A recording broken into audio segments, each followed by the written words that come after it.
أهلا بيكم في حلقة جديدة من حلقات شخصية مؤثرة. معاكم مروة صالح.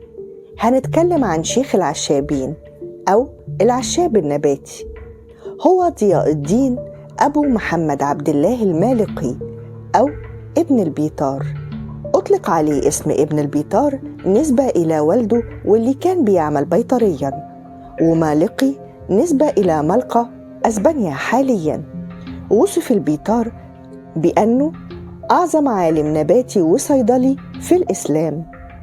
قضى حياته في التنقل بين البلاد للتعرف على النباتات الطبية ومشاهدتها ودراستها بنفسه، وبدأت رحلته في إشبيلية وتعلم على يد علمائها زي ابن الرومية.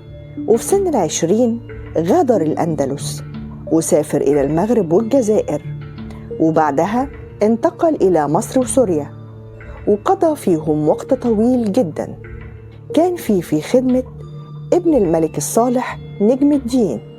ابن البيطار أول عالم درس النباتات وخواصها، واهتم بدراسة الحشائش الضارة بالمحاصيل وصنفها حسب كل محصول، وكمان اهتم بدراسة الحيوانات البرية والبحرية وذكر فوائدها في معالجة الأمراض.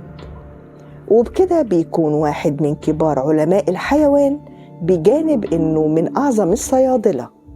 اكتشف ابن البيطار 200 صنف من النباتات الطبية، وألف موسوعة الجامع لمفردات الأغذية والأدوية.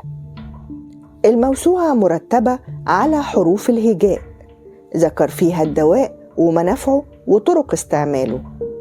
كتب أكتر من 1400 عقار، وكمان شرح طريقة صنع الزيوت الأساسية باستخدام طريقة التقطير، وكان أول من اكتشف دور نبات الهندباء البرية في علاج الأورام السرطانية.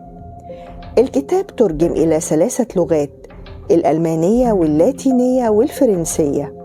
توفي ابن البيطار في سن 51 أثناء قيامه بتجربة على نبتة تسببت في وصول السم إلى جسمه. استنوني في حلقة جديدة من حلقات شخصية مؤثرة مع علماء العرب والمسلمين. كنت معاكم أنا مروة صالح.